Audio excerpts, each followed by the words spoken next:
네, 여러분 안녕하십니까. 뉴스와이드 시작하겠습니다. 윤석열 전 대통령이 특검 소환에 또 응하지 않았습니다. 다르게 표현하면 강제 구인에 실패했습니다. 특검은 지위를 이행하지 않은 서울구치소에 책임을 묻겠다고도 밝혔습니다. 특검이 이대로 강제 구인을 포기할지는 아직 명확하지 않습니다. 사실 이런 사례가 과거에도 있었죠. 지난 2017년 박근혜 전 대통령은 특검 조사를 거부했고 당시 수사 담당자가 바로 윤 전 대통령이었습니다. 이런 상황이 특검이 수사하고 있는 평양 무인기 사건에 어떤 영향을 미칠지도 궁금합니다.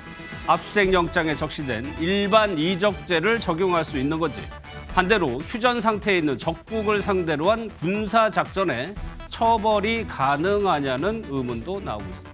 오늘은 이 내용부터 살펴보겠습니다. 피의자 윤석열 또는 그 변호인은 1차 인치 지휘 후 현재에 이르기까지 특검의 문서 또는 구두 등 조사와 관련하여 어떠한 의사도 표시하지 않았습니다. 이에 특검은 피의자 윤석열이 조사 자체를 거부하는 것으로 평가하고 있습니다. 우리의 형사사법 시스템상 진술을 거부할지라도 조사는 이루어져야 합니다. 조사 거부가 피의자에게 불리하게 작용할 수 있도록 하는 것이 우리의 형사사법 시스템입니다. 특검은 오늘 오전 형사소송법에 따른 특검의 인치주의를 이행하지 않은 서울구치소 교정공무원을 상대로 직무를 이행하지 않은 구체적 경위를 조사하였습니다. 특검은 향후에도 서울구치소가 형사소송법에 따른 특검의 인치주의를 이행하지 않을 경우 엄중히 그 책임을 묻는 조치를 취할 것입니다. 네, 이 내용은요, 세 분과 먼저 살펴보도록 하겠습니다. 복귀왕 더불어민주당 의원 김근식 전 국민의힘 비전전략실장 이고은 변호사 나오셨습니다. 어서 오십시오. 안녕하세요. 방금 전에요, 박지영 특검보의 브리핑을 보셨습니다. 그동안의 브리핑이 공개 브리핑이라고 해가지고 카메라 기자가 가서 영상을 찍는 형태로 브리핑을 했어요. 이걸 강조하고 싶다는 얘기인데 이고은 변호사께 먼저 여쭤봐야 될 것 같아요. 인치 그 지휘를 하지 않은 서울구치소에 일단 책임을 묻겠다고 했습니다. 이게 강제 구인하는 게 구치소의 전담은 뭡니까? 네, 그렇습니다. 아무래도 교정 당국에서 수용자인 윤 전 대통령을 현재 관리하고 있기 때문에 자신의 독방에서 나와서 이 조사가 있는 서울고검의 조사실까지 가는 그 업무는 교정 당국이죠. 서울구치소에서 관리하는 것이고 예. 진행을 하는 것입니다. 저도 검찰에 있을 때 실제로 이 특정 사건 아동학대 수사를 하면서 이제 피의자를 구속을 시켰는데, 그러니까 이 구속이 되고 나니까 이 피의자가 마음이 상해가지고 조사 요청을 해도 안 나오는 거예요. 이때 수사관을 보내려고도 시도를 해봤는데 수사관이 가더라도 그 교도소 그 독방까지는 갈 수가 없습니다. 아, 그래요? 그곳에서 수사관이 대기하고 있는 대기 공간까지는 교정 당국, 그러니까 그 교도관들이 끌고 나와야만 그때부터 신병을 인치해 수사관들이 데려갈 수 있는 것이기 때문에 어디까지나 교정 당국이 강제 구인, 인치 절차를 이행을 해줘야 그 다음 부분에 대한 것이 진행이 가능한 것입니다. 그러니까 검찰 특검에서 수사관이 구치소로 나간다 하더라도 어느 지역까지만 갈 수 있고 그 네. 안에 더 긴밀한 곳은 이 교도관들이 해줘야 된다는 얘기죠. 맞습니다. 네. 그런데 교도관 어제 법무부 교도관 설명을 들어보면 물리적으로 전직 대통령을 그렇게 강제로 끌어내는 근거가 부정확하다, 명확하지 않다라고 얘기를 하고 있거든요. 네. 근데 책임을 묻겠다는 거는 근거가 있으니까 책임을 묻겠다는 거 그러니까 아니에요? 이제 구인과 인치가 과연 어디까지의 강제 구인이냐. 예. 그리고 용어는 강제 구인이지만 그 강제 안에 물리력이 과연 동원된 강제력까지 포함되느냐를 두고 명확한 기준은 없습니다. 그래서 저도 일전에 전직 대통령도 아니고 일반 피의자였지만 결국 그 수감된 이 피의자가 끝내 조사를 거부해서 교도관들도 이 인치하는 과정 중에 예를 들어 그 사람이 팔목이 꺾인다던가 아니면 반항하는 과정 중에 어떤 상해를 입을 경우엔 전적으로 구치소가 책임을 져야 되기 때문에 우리는 거기까지는 할 수 없다라고 했거든요. 지금도 예. 마찬가지죠. 특히나 지금 현재 피의자 신분은 전직 대통령이기 때문에 구치소 입장에서는 나오라고 구두로 계속 설득할 수는 있지만 예. 억지로 끌어당기다가 인대가 늘어난다던가 어떤 신체적 상해까지 있게 되면 이것은 전적으로 구치소가 책임을 질 수밖에 없습니다. 그래서 지금 현재 내란 특검보가 이야기하고 있는 것은 이 부분이 정당한 이유 없이 우리가 인치지휘를 한 부분에 대해서 이행하지 않으면 우리는 책임을 묻겠다는 것인데 예. 그러면 구치소 입장에서는 그러한 요구를 따랐다가 상해를 입게 되면 이 또한 교도관이 책임을 져야 되는 것이니 예. 이것은 과연 직무유기죄로 이것을 이 해당 교도관을 처벌할 수 있을까? 저는 그 부분은 좀 가능성이 낮다라고 보여집니다. 이거는 지금 그 교도관을 처벌하겠다 하기보다는 이러한 방송 내용을 보는 윤 전 대통령 압박할 만한 수단인 것이지 실질적으로 아마 교도관에 대해서 징계를 한다던가 예. 법적 책임을 묻기는 대단히 어렵지 않을까 싶습니다. 그러니까 공개적으로 제가 이제 온브리핑하고 말씀드렸는데 공개적으로 이제 밝히면서 윤 전 대통령을 좀 압박하는 형태. 그 앞서 이제 막 교도관이 만약에 무리하게 집행을 하다가 부상을 입는 게 이게 독직 폭행 이런 맞습니다. 건가요? 네, 맞습니다. 그러니까 직무를 수행하다가 피의자가 부상을 당할 수 있는 경우. 네, 맞습니다. 실제로도요, 현직 경찰관들이 독직 폭행으로 고소를 많이 당합니다. 예. 실제로 현행범인 체포하는 과정 중에 수갑을 채우려고 팔을 과도하게 꺾는 과정 중에 팔이 부러진다던가 인대가 늘어난다던가 멍이 드는 경우가 발생할 수 있거든요. 예. 그러면은 해당 이 수감 중인 피의자가 사진을 찍어서 실제 경찰관을 고소고발하는 사건들도 있기 때문에 교도관으로서도 이런 부분들이 아마 부담이 되어서 최대한 구두로 설득하고자 하는데 나오질 않다 보니 예. 물리력까지 쓰기는 상당 부분 부담감이 있는 것이 아닌가 싶습니다. 보견요. 그러면 이런 상황이요. 강제 구인까지 해서라도 조사를 받겠다는 특검의 뭐 요구에 전혀 응하지 않는 상황. 특검은 앞으로 어떻게 할지 아직 명확하진 않아요. 이 상황은 어떻게 해결해요? 과거에 박근혜, 이명박 전 대통령 때도 비슷한 사례가 있었지 예. 않습니까? 그래서 이번에도 똑같은 그 모습을 반복하고 있는데 우선 우리 국민들이 굉장히 실망할 거고 화가 많이 날 것 같다. 이런 생각을 좀 해봤고요. 비슷하게 반복되지 않을까 싶습니다. 방문 조사를 또 시도해 볼 것이고 예. 그 방문 조사에서도 조사를 거부한다라고 한다면 그동안에 조사된 것을 바탕으로 해서 이제 기소를 할 수밖에 없는데 윤석열 전 대통령 같은 경우는 재판을 통해서 공개적으로 본인을 변론해 나가는 과정을 더 유리하게 생각하고 있는 것 아닌가 예. 싶고요. 이런 모습은 본인 스스로가 불법적 비상계엄을 선포한 이후에 당당하게 법적 조치에 대해서 대응해 나가겠다라고 했던 그 말을 스스로 정면으로 어기고 있는 굉장히 비겁한 모습처럼 보입니다. 예. 여기에 대해서 윤 전 대통령 측이 입장문을 냈습니다. 특검의 강제 인치를 고집하는 것은 망신주기라고 입장문을 냈는데 김근식 시장님은 이 상황 좀 어떻게 보세요? 저는 윤석열 전 대통령이 지금 그 전략이 예. 재판에 가서 유무죄를 다투면서 당당히 싸우겠다. 그런 입장인 것 같고 그러나 재판에 임하기 전에 특검의 수사나 조사는 거부하겠다는 입장인 것 같아요. 예. 거기에 뭐 명분으로 들고 있는 것은 뭐 건강상 이유를 듭니다만 제가 봐도 그렇고 뭐 대부분의 우리 시청자분들이 봐도 건강상 이유로 조사를 받지 못할 상황은 아닌 것으로 보입니다. 예. 그렇다고 한다면 정치적 이유로 특검의 지금 이 추가 수사가 추가 조사가 이건 부당하다. 과거에 이제 처음에 계엄 직후에 공수처가 체포영장을 집행할 때도 공수처의 체포영장 청구가 부당하다는 이유 때문에 거부했던 거 아니겠습니까? 예. 그렇기 때문에 저는 특검의 수사나 조사를 거부한다는 정치적 명분을 갖고 지금 거부를 하는 건데 저는 정치적 명분을 가지고 할 때는 정치적으로 자기 입장을 정확히 낼 필요가 있다고 생각해요. 그러니까 아까 이야기한 그 2017년에 박근혜 전 대통령이 특검 조사를 거부했던 건 박근혜 대통령은 사실은 정치범이라기보다는 부패 뇌물 사건과 관련된 사건이었잖아요. 근데 윤석열 대통령은 뭐 돈을 받았거나 무슨 이게 아니라 계엄을 했다는 이유로 내란 특검에서 특검에서 조사를 받는 것이고 자기 자신은 본인은 지금도 계엄이 정당했다는 거 아니겠어요? 예. 그러니까 정치적인 자기 주장을 계속 일관되게 강변하면서 정치범으로서 입장을 가지는 거기 때문에 예. 제가 만약 그 윤석열 전 대통령이라면 특검 조사를 거부하더라도 정치적인 메시지로 나는 특검 조사를 난 거부한다. 이건 정치적인 나의 망신주의이기 때문에 난 거부한다라고 하면서 이걸 강조하면서 그냥 안 가면 되는 것이지. 예. 초기에 지난주에 구속영장이 발부된 다음에 처음에 안 나갈 때는 건강상 이유를 들었지 않습니까? 그랬죠. 저는 예. 앞뒤가 안 맞는 거라고 보여요. 그러니까 당당하게 자식 스스로가 양심수고 정치범이라고 한다면 예. 정치범의 입장과 메시지 계속 내기를 바라고 그리고 또 하나 그러나 수사는 안 받겠지만 재판은 받겠다는 거 아니겠어요? 예. 근데 또 지난주에 구속영장이 발부된 다음 날 내란 형사 재판은 또 안 나갔어요. 안 나갔죠.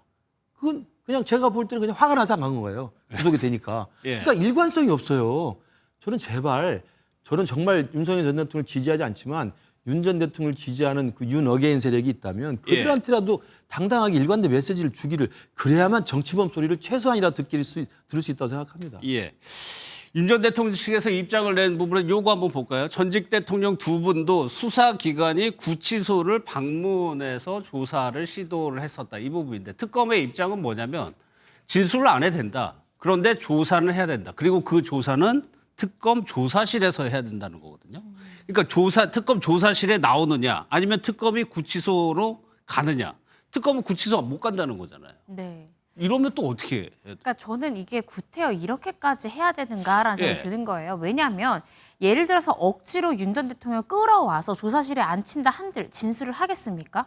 전 진술 안 할 것 같거든요. 예. 어차피 대답하지 않으면 그 조서는 계속 검사의 질문 내용만 적히고 답은 이때 묵묵대답하다, 이때 진술을 거부하다 밖에 안 적혀요. 그런데 이렇게까지 이 특검에서 이야기를 하고 있는 것, 이 시도를 하는 것이 한두 번 정도는 강제 구인을 시도해볼 수 있지만 이것이 불발된다라고 하면 구태여 계속해서 이 교도관에 대한 문책까지 지금 이야기하면서까지 이것을 강제할 만한 법적인 실익이 있냐라는 거죠. 예. 이것이 장기화되면 될수록 계속 윤 전 대통령은 이것을 정치적 보복이라는 프레임으로 풀 가능성이 높습니다. 그러면 특검이 가지고 있는 이 수사 명분도 흐려질 수 있기 때문에 저는 이 부분을 특검도 너무 이렇게 강경하게 나가기보다는 조사 없이 충분히 기소가 가능하리라고 보여지기 때문에 예. 이 부분에 대해서는 조사 없이 기소하는 방안이 가장 적절하지 않을까 싶고요. 또 예. 아까 제가 말씀드렸듯이 이 특검에서 구치소로 간다 한들 독방에서 윤 전 대통령이 안 나오면 또 방문조사 불가능하거든요. 아, 안 나오면? 네, 안 나오면 아. 불가능하기 때문에 이 조사실은 이 독방이 아니라 이 외부에 이 구치소 안에 있는 특정 조사실이 마련이 되어 있습니다. 예. 그래서 거기까지 나오지 않으면 어차피 조사가 또 불가능하기 때문에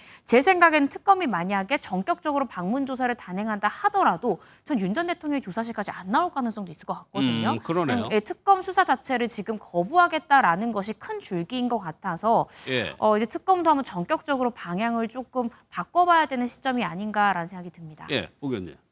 뭐 그런 생각을 할 수도 있겠습니다만 지금 윤석열 전 대통령 같은 경우에는 정치적 메시지도 제대로 내지 않으면서 과거에 본인이 현직 대통령 때 체포 영장을 거부하게끔 물리력으로 거부하는 예. 그때 모습처럼 현재 반복하고 있는 모습을 보이고 있습니다. 그래서 특검의 입장에서는 윤석열 전 대통령이 아무리 거부권을 행사한다 할지라도 국민들께 윤석열을 조사하기 위한 최선의 노력을 다했다라는 노력하는 모습을 보여줄 필요가 있어요. 그렇지 않고 이 사람은 진술 거부할 것이 뻔하기 때문에 그냥 기소하겠습니다라고 하면 굉장히 근거가 좀 떨어지게 예. 기소하는, 그러니까 지들 편리한 대로 수사한다, 이런 비판 또한 면하기 어려운 상황이 될 수 있습니다. 예. 그러하기 때문에 특검 입장에서는 약간의 부담은 있지만 그럼에도 불구하고 일반 피의자와 똑같이 아니면 그보다 더 강력하게 조사를 위한 노력을 하는 것, 예. 이것이 기소를 통해서 그다음에 재판에서도 명분을 쥔 상태로 끌어갈 수 있는 것 아닌가, 이런 판단 속에서 저는 조사 방문까지도 실패하더라도 끊임없이 시도를 해야 한다라고 생각합니다. 구치소까지 가봐야 그렇습니다. 된다. 아니 왜 그러냐면 저번에 박재영 특검부가 뭐라고 얘기를 했냐면 김건희 여사 방문 조사 해가지고 사회적 비난 여론이 상당했다라고 했거든요. 이번 건도 크게 다르지 않다라고 해가지고 가게 되는 거, 뭐 그때 김건희 여사 검찰 조사하고는 상황이 많이 다른 것 많이 같지만 다르죠. 의식을 하고 있는 것 같아요, 특검에서는. 그때는 어쨌든지 간에 핸드폰까지 맡겨두고 예. 일종의 뭐 방문 조사라기보다는 가서 아련하고 온 것처럼 이런 비판이 있었는데, 여기는 이제 현장이 구치소기 때문에 예. 거기서 거부한다 할지라도 특검이 직접 찾아가서 조사한다라는 것이 그 피의자를 배려하고 예. 하는 이런 모습으로 비치지는 않을 겁니다. 하지만 조사를 위해서 최선을 다하는 특검의 모습이 곧 나중에 기소 이후에 예. 재판 과정에서도 유리하게 작용할 가능성이 높아 보이기 때문에 예. 저는 특검은 끝까지 할 수 있는 노력은 다하지 않을까 이렇게 추측하고 그렇게 해야 한다라고 생각합니다. 그러니까 세 분의 얘기를 종합해서 제가 들어보면 수사 절차상의 소환 조사가 꼭 필요한 것이 아니고 윤 전 대통령대로 특검은 특검대로 뭔가 뭐 여론 이런 정치적인 의미 이런 것들이 좀 담겨 있는 것 같습니다. 최근의 흐름이. 그래서 윤 전 대통령 저희가 어제도 좀 뭐 전해드리긴 했었지만 앞으로도 다른 특검에서도 조사 필요성 얘기하고 있죠. 한 번 나가면은 계속 나가야 될 수도 있으니까. 그래가지고 그 버티기에 들어간 거 아니냐. 그리고 박근혜 전 대통령 당시의 상황도 좀 중첩이 되는 부분이 있죠. 그때 영상을 좀 한번 보겠습니다. 조사 자체는 또 임의 수사이기 때문에 진술은 거부할 것이다. 윤석열 입장에서는 지금 이 수사에 협조해봐야 얻을 게 별로 없는 상황이거든요. 그래서 지금 전략은 박근혜 전략이거든요. 박근혜 국정농단 당시에 박근혜 전 대통령이 계속 아프다. 그러면서 조사에 불응하고 자기가 수사에 비협조하고. 거꾸로 수사할 때. 윤석열 지금 조사 받으러 나오면은 이제 박근혜처럼 수임번호 여기 붙이고 나와야 돼요. 그러니까 이런 여러 가지 모습들이 잡히는 게 아마 싫을 겁니다. 싫다. 예. 그리고 이제 수갑을 채워서 거기에 수고를 둘러서 그렇습니다. 나오니까 예. 치욕적이죠. 뒷부분부터 한번 이 변호사님 좀 짚어볼게요. 실제로 만약에 윤 전 대통령이 특검 조사실에 나오게 된다면 저렇게 앞서 얘기한 것처럼 수임복, 복장도 다르고 수갑도 차고 이렇게 나오게 되나요? 네, 특히나 만약에 강제 구인해서 나온다고 하면 또 포승줄까지 묶여져서 나올 가능성까지 있습니다. 그러니까 윤 전 대통령이 계속 방문 조사라는 걸 또 차선책으로 이야기하는 것이 예. 어찌됐든 자신을 지지하는 지지 세력도 있는 상황에서 자신이 카키색 수영복을 입고 수임번호 3,000 몇백 번을 달고 그렇게 또 수갑도 찬 상태에서 포승줄까지 묶여가지고 나갈 경우에 그때 이 보여주는 이미지나 또 예. 그 부분이 아마 망신주기다라고 표현하는 것도 이 부분일 것 같거든요. 이게 재판과는 조금 다릅니다. 재판이 아직 확정되지 않았기 때문에 원할 경우 양복으로 이제 갈아입고 나갈 수 있지만 예. 이 구속 상태에서 검찰의 조사를 받을 때는 입고 있는 죄수복을 그대로 입고 가야 되는 부분들이 있기 때문에 아, 그래요? 이게 또 만약에 지하로 가지 않고 위로 가게 될 경우 또 언론에 포착되면 이게 평생 또 사진으로 남을 수 있는 부분들이기 때문에 그런 부분도 상당히 굉장히 또 심적으로 압박감을 느끼지 않을까라는 가능성을 생각해 볼 수 있을 것 같습니다. 그게 규정이 피의자가 나는 좀 사복으로 갈아입고 가겠다라고 요구해도 그게 안 받아들여지는군요. 한 번도 그 검찰에서 그렇게 수영복 대신 양복을 입고 조사받은 사람은 전 한 번도 보지 못했습니다. 아 그래요? 네. 그렇다면 김구희 시장 이 부분이 차라리 좀 부담스러울 수 있겠네요. 그렇죠. 그러니까 만약에 재판정에 출두할 때는 옷을 갈아입혀 주는 게 지금 예. 매뉴얼이기 때문에 구속된 상태라도 재판장에 갈 때는 깔끔하게 옷을 그랬죠. 윤 전 대통령도. 차려입고 갈 수가 있지만 만약에 구속된 상태에 이제 검찰의 조사를 받기 위해서 다시 출정하는 거잖아요. 이럴 경우에 지금 우리 검사님, 우리 변호사님 말씀대로 그 수용 시설에서 제공한 그 수용복 그 자체로 나와야 되기 때문에 사진에 찍혔을 때는 이제 이른바 그 수인복을 입고 나온다라는 예. 건데 저는 뭐 생각이 좀 다릅니다. 저도 80년대 학생운동하면서 감옥에 있어봤습니다만 본인이 당당하다면 예. 제가 생각하는 건 지금 윤석열 전 대통령 본인이 당당하다는 거 아니에요. 당당하다면 당당한 자신의 주장을 위해서는 역사에 그 그림이 남는 게 자기가 왜 앞뒤가 별로 안 맞는다고 생각해요. 예, 제가 예. 이 비유가 좀 적당할지 모르겠습니다만 12.6 사태를 일으킨 김재규조차도 그 사람도 끝까지 자기가 그 민주주의를 회복하기 위해서 거사를 일으켰다고 주장했던 정치범 행세를 했거든요. 예. 국가원수 시해법인이지만 이제 그렇거든요. 그러니까 저는 윤석열 전 대통령이 계엄은 정당한 것이었다라고 계속 주장을 한 것이라고 한다면 아니 수의를 입고 당당하게 출정해서 조사를 거부하고 묵비권 행사하고 저는 그게 왜 나쁠까요? 나는 그건 좀 이해가 되지 않아요. 그러니까 예. 그 독방에 gat혀서 있는 게 이빨 빠진 호랑이처럼 웅크리고 있는 것밖에 더 됩니까? 저게 예. 당당한 모습이 아니에요. 그냥 소극적으로 이 방 밖으로 나가지 않겠어. 예. 라는 것밖에 안 되는 거거든요. 저는 그러면서 조금 이해는 되지 않습니다. 아니 뭐 1차 구속됐을 때도 헌재 심판 같은 데 나올 때 윤 전 대통령 모습은 머리나 이런 그렇죠. 것들이 깔끔하게 단정하게 하고 해가지고 나왔죠. 나왔었죠. 네, 네, 근데 네. 지금은 완전히 다르군요, 실제로. 네, 아마 이번에는 이제 전직 대통령이고 또 파면됐기 때문에 아마 예. 머리 손질 시간을 주지 않을 겁니다. 이전에 헌재 갔을 때는 그래도 현직 대통령 신분이었기 때문에 이 교도소 내에서 이렇게 머리 손질이나 이런 부분들에 대해서 재판부든 교도소가 배려를 해줬을 테지만 예. 현재 신분에서는 제가 추측컨대 아마도 이번 재판에서는 머리 손질이라든지 그런 건 없이 그냥 깔끔하게 양복만 입고 아마 출석하게 되지 않을까, 재판에 나온다면. 아 재판에서도. 네, 그렇습니다. 사실 이런 상황이 이제 박근혜 전 대통령 사례 저희가 얘기를 했지만 당시에 수사 담당자가 윤석열 전 대통령이었어요. 그러니까는 전직 대통령에 대한 이런 특검의 수사 뭐 지금은 처지가 바뀌었습니다만 윤 전 대통령의 경험은 있다는 얘기거든요. 네. 그러니까 잘 알고 있을 거예요, 그 프로세스를. 우리 국민들이 생생하게 기억할 거예요. 항상 단정한 올림머리에 화장을 하고 있었던 박근혜 전 대통령이 예.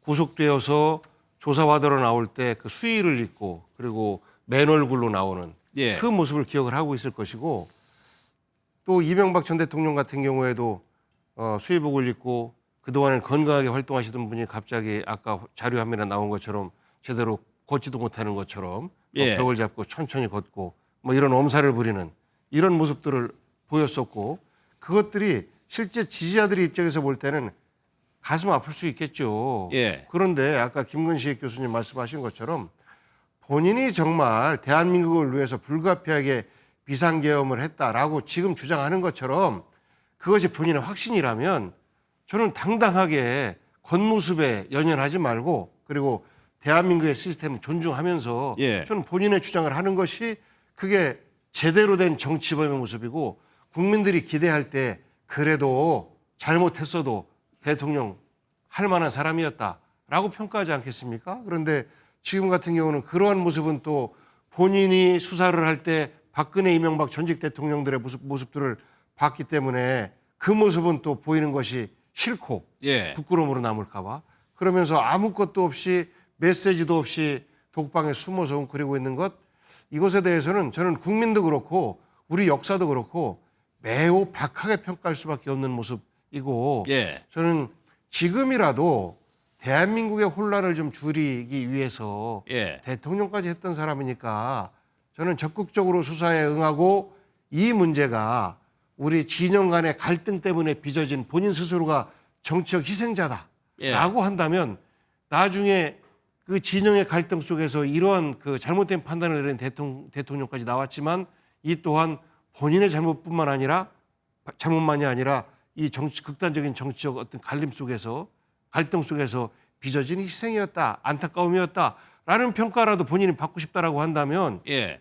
이렇게 정말 잡범 같은 모습을 보여서는 안 되죠. 우리 국민들에게 지금도 많은 사람들이 실망을 하고 있습니다만 그래도 대통령다웠다라는 예. 모습 보여주기를 저는 바랍니다. 아무튼 뭐 세 분의 얘기를 종합해 보면은 특검이 강제 구인하는 방법은 사실상 좀 어려워 보이고 설득과 압박을 통해서 윤 전 대통령 본인이 생각을 바꿔서 나오는 수밖에 없어 보입니다. 현재로서는. 그런데 앞서 어제요 저희가 서정욱 변호사 윤석열 전 대통령 측이 이제 서정욱 변호사 얘기로는 앞으로 특검 조사에는 다 나오지 않을 것이다. 그런데 법원에는 출석할 가능성이 있다고 얘기를 했었죠. 그 부분 한번 다시 들어보겠습니다. 특검이 무리하게 결론을 맞춰놓고 이게 그 강압 수사를 하는 게 아니냐. 그래서 아마 전면적인 수사포의 콧이 아닌가 이렇게 판단이 될 정도입니다. 법원은 이제 뭐 좀 검찰하고 또 특검하고 틀리기 때문에 예. 좀 더 고민을 해봐야 되겠지만 뭐 지기현 부장 판사는 나름대로 구속 취소도 했고요. 예. 하기 때문에 아직은 이게 법원에 대해서는 뭐 성실히 재판에 임하지 않을까 이런 분위기로 보입니다. 일단 윤 전 대통령 측의 분위기를 전환한 건데 그러면 이건 무슨 특검의 조사는 안 나오는데 재판에는 가겠다. 이건 어떻게 해석을 해요? 제가 최초에 윤 전 대통령 구속영장 발부되고 저는 그렇게 예측했습니다. 특검에 나가지 않을 거다. 예. 그렇지만 재판에 나갈 가능성이 크다. 그 이유가 그게 가장 유리한 전략이거든요. 윤 전 대통령에게? 네, 윤 전 대통령 입장에서는 이미 구속영장이 발부된 사건 관련해서 어차피 검찰이 기소할 수밖에 없다라는 것을 특검의 입장을 충분히 알고 있습니다. 예. 그럼 특검이 왜 윤 전 대통령을 저렇게 목 놓아서 나오라고 하느냐? 구속영장 청구 기재 사실 때문이 아닙니다. 외환 혐의라는 이 추가로 기소해야 되는 이 수사를 0부터 끌어올려야 되는 이 혐의 때문에 윤 전 대통령이 필요한 거거든요. 윤 전 대통령이 설사 혐의를 부인한다 하더라도 관련된 참고인의 이름, 실명이라도 언급하면 그 사람을 또 한 번 더 불러 조사할 수 있는 부분들이 있고 예. 또 윤 전 대통령이 처음에는 진술을 거부하겠지만 계속해서 배척되는 물증들을 계속해서 제시를 하면 또 순간 욱해서 답변할 수 있는 부분들도 있을 수 있기 때문에 아. 특검 입장에서는 외환 혐의 때문에라도 윤 전 대통령 출석이 간절하게 필요한 거거든요. 근데 반면 윤 전 대통령 입장에서는 수사당일 때는 최대한 비협조적으로 하는 것이 유리합니다. 예. 그리고 법원에 가게 되면 수사 기록, 증거 기록 모두 다 복사해서 볼 수가 있죠. 그러면 자신의 변호인과 함께 기록을 일일이 검토하면서 어디까지 인정하고 어디까지 부인할지를 선명하게 이 특검이 수사한 수사 자료를 보면서 정확하게 전략을 세울 수 있기 때문에 법원의 절차에는 응하되 특검의 수사에는 응하지 않는 것이 현재로서는 윤 전 대통령에게 윤 전 대통령이 가장 유리한 전략이기 때문에 아마 그렇게 할 것이다라고 예상을 했는데 저는 그대로 그렇게 될 것 된대요? 같습니다. 네. 예. 이고은 변호사님 말씀하신 그 외환죄가 이제 평양에 무인기를 보내 그 사건을 얘기하는 겁니다. 이제 다양한 주장들, 진술, 보도들이 나오고 있죠. 어제 김병주 의원 같은 경우에는 이렇게 얘기를 했습니다. 한번 들어보겠습니다. 10월 3일 날은 좌표로 받았는데 네. 나중에 보니까 북한의 15관저 아주 주요 핵심 시설입니다. 예. 김정은의 표로 추정이 되고 그 부근이 이제 핵심적으로 노동당 1호 청사나 호위사령부 또는 김일성 종합대 외무성 내각 종합청사 등 핵심 그런 기관들이 있는 겁니다. 그러니까 그렇죠. 이 지역의 주요 시설에 예, 떨어지는 거죠. 이것은 북한의 심장부에 자극을 줘서 도발을 우리에게 대응 도발을 유도하는 것이 아닌가라고 의심이 되는 쉽게 거죠. 평양 주민들을 상대로 한 게 아니고 네. 북한 지도부를 상대로 해서 자극을 시키려고 했다. 네, 네. 그래요? 그렇죠. 특검의 시각도 요약하면 그런 겁니다. 이제 무리한 작전을 해서 계엄 선포의 명분을 만들려 했던 거 아니냐라고 의심을 하고 있는데 이건 무슨 먼저 여쭤볼게요. 방금 이제 외환죄라는 표현 쓰다가 이제는 이적죄라고 어제 뭐 압수수색 영장이나 적시가 됐다고 해요. 그러면 이적죄와 외환죄가 외환죄보다 한 단계 내려간 거 아닌가요? 네, 그렇습니다. 그러니까 외환죄의 이 장을 보시면은 이 외환의 행위도 행위 태양별로 죄명이 다양하게 구성되어 있습니다. 이 외환죄 중에 가장 법정이 높은 것이 이 외환 유치죄입니다. 그런데 외환 유치죄의 성립을 하려면 적국과 통모해서 적국과 짜고 이 대한민국의 전단, 이 전쟁을 열게 하는 행위를 하려고 했다라는 것이 입증이 돼야 되거든요. 예. 그러면 이 북한과 서로 짰다, 서로 통모를 했다라는 것까지 입증해야 되는데 이 부분이 쉽지 않습니다. 예. 그래서 현재 특검에서는 일반 이적죄 또한 외환해죄라는 같은 장에 규정되어 있는 하나의 외환죄 중에 하나의 종류라고 보시면 될 것 같은데 이것은 기타 다른 방법으로도 이 예. 대한민국의 군사상 이익을 해치는 것만으로도 이 일반 이적죄는 성립이 가능합니다. 그래서 예. 이 북의 도발을 유도하고자 무인기를 만약에 투입시켰다라고 하면 이것은 대한민국의 군사상 이익을 해칠 수 있는 행위로도 평가가 가능하기 때문에 일단 형량은 조금 더 낮습니다. 이 외환유치죄 같은 경우에는 사형 또는 무기징역으로 이 내란죄랑 동일하게 되어 있지만 일반 이적죄 같은 경우에는 2년 이상의 징역형으로 규정되어 있기 때문에 형량은 낮지만 예. 영장을 발부받기 위해서는 일단 죄명 자체가 어느 정도 입증이 돼야 되거든요. 예. 어느 정도 소명이 돼야 되기 때문에 현재 상황에서는 일반 이적죄 정도는 압수수색 영장 등이 발부가 충분히 가능한 상황이라고 아마 특검에서 판단을 해서 영장 기지에 있는 죄명은 일반 이적죄로 쓴 것 같고요. 특검의 목표는 일반 이적죄로 시작을 하지만 외환 유치죄까지 갈 수 있는지를 지금 대규모 압수수색 등을 통해서 예. 이제 시도하고 있는 중이다라고 보시면 될 것 같습니다. 사실 이런 거는 민주당 중심으로 해서 이런 주장이 계속 나왔었죠. 그러니까 뭐 추락 가능성 알고도 뛰었다는 뭐 보도도 있었고 그렇게 의심해 볼 만한 정황들은 일단 있다는 거죠. 네. 우선 일반 이적죄에는 정확하게 대상이 될 것이다라고 판단을 하고 있는 것이고 예. 왜냐하면 그 북의 도발을 유도하기 위해서 애쓴 거잖아요. 정말 어떻게 해서든지 북을 자극해서 일부 국지전이라도 도발을 시켜서 그 비상계엄의 명분을 만들기 위해서 예. 끊임없이 노력했던 이런 모습들이 그동안의 군의 어떤 증언들에 의해서 이제 포착이 되고 있는 거 아니겠습니까? 예. 노상원의 수첩을 통해서 시작이 되었고 그런데 과연 그렇게만 했겠느냐. 실제 과거의 총풍 사건처럼 북과의 어떤 관계 속에서 접촉을 시도했다든지 예. 한두 번 접촉을 했다든지 예. 라고 한다면 이것은 명확하게 외환 유치죄에 해당될 수가 있기 때문에 예. 그 일반 이적죄를 넘어서 외환 유치죄까지도 이제 진행을 시키고자 하는 예. 이러한 의지가 가능성이 있다고 보시는 특검을 거예요? 통해서 저는 확인이 되어야 하고 예. 그럴 가능성이 충분하다. 배제할 수 없다라고 생각합니다. 다만 근데, 예. 그러한 유혹에 김정은 정권이 때마침 러시아의 군대를 파병하고 하는 것 때문에 제대로 넘어가지 않은 예. 이런 부분 때문에 그나마 다행이다라고 저희들은 이제 안도의 한숨을 쉬고 있는 것인데 지금까지 보여준 윤석열 정부의 이런 행태를 봤을 때 얼마든지 북의 어떤 세력들과 내통을 했을 가능성이 높아 보인다라는 것이 객관적 정황 아닌가 싶습니다. 예. 근데 김국실 군 관계자들 일각에서는 이게 실패한 군사 작전까지 처벌을 할 수가 있느냐 이런 의견도 나오는데 김 시장님은 어떤 생각이세요? 저도 이게 외환이니 이적이니 해서 지금 윤석열 전 대통령의 평양에 드론 띄운 것을 좀 부풀리는 저는 분명히 정치적 의도가 있다고 봅니다. 예. 왜냐하면 저 개인적으로도 군 통수권자가 북한의 평양 시내 그것도 북한의 김정은이 거주하고 있거나 김정은의 중요 핵심 심장 시설들이 있는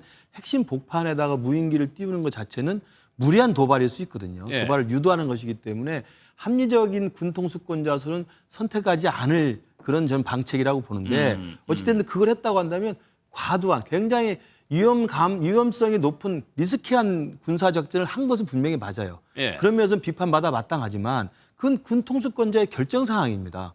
그렇기 때문에 저는 저 자체를 과도한 대북 도발 위험이 큰 무리한 사업이었다, 무리한 작전이었다고 비판할 수 있지만 예. 저것이 마치 외환은 이제 특검 자체도 외환은 무리하다고 생각해서 뺀 것 같고요. 이적죄는 아까 우리 변호사님 말씀하셨지만 북한을 이롭게 해야 됩니다. 그렇죠. 저게 북한이 이롭게 이루어지거나 우리가 그렇지. 해를 해를 당하거나. 입혀야 돼요. 예. 그런 건 아니지 않습니까? 그러니까 무리한 군사적 작전이었다는 저는 정무적 비판은 가능하지만 예. 저게 일반 이적죄까지 엮어서 형사처벌이 가능한가에 대해서는 저는 회의적이고요. 예. 또 하나 근데 지금 흘러나오는 뉴스에 따르면 그런 부분이 있는 것 같아요. 만약에 군사작전의 일환은 왜냐하면 저 당시가 이미 북한도 우리 용산에 대통령실이 있는 데까지 북한 무인기가 왔던 적이 있었잖아요. 예. 우리로서는 굉장히 큰 안보의 허점에 구멍이 뚫렸던 사건이 있었습니다. 그리고 북한이 계속해서 오물풍선을 계속 날려보냈었어요. 예. 북한의 군사적 도발이 상당히 심각한 상황이라고 군 통수권자는 판단할 수 있고 그에 대한 맞대응으로 그럼 우리도 평양에 무인기를 보내는 작전을 해서 적들에게 우리가 만만치 않다는 걸 보여주자고 할 수 있거든요. 예. 저는 그런 면에서 본다면 과도한 군사적 작전의 일환으로 우리가 평가할 수 있고 다만 이제 지금 보도 나온 것처럼 대통령 군 통수권자가 국방부 장관이나 합참의장을 거치지 않고 드론 사령관에게 바로 지시했다는 이야기가 있어요. 예. 이게 사실이라면 이건 좀 문제가 될 수 있죠. 군 통수권자가 나는 지금의 북한의 도발에 대해서 나는 개인적으로 지금 우리의 강력한 방위태세와 단호한 적 응징 의지를 보여주기 위해서 나도 무인 드론을 보내가지고 북한에 대해서 우리를 보여주겠다라고 예. 한다면 절차를 밟아서 지시하면 되는 거거든요. 근데 그게 아니고 국방장관하고 합참의장을 패싱한 채로 드론 사령관하고만 은밀하게 했다고 한다면 또 예. 무슨 정치적 의도가 있었나? 이런 의심은 됩니다만 저는 외환죄나 이적죄로 하는 건 좀 과도하다 생각합니다. 그 부분이 아마 직권남용 그런 데도 그 직권남용 부분인 것 정도는 같아요. 혐의가 될 수 있죠. 예, 예. 만약에 그게 사실이라면. 예. 예. 왜?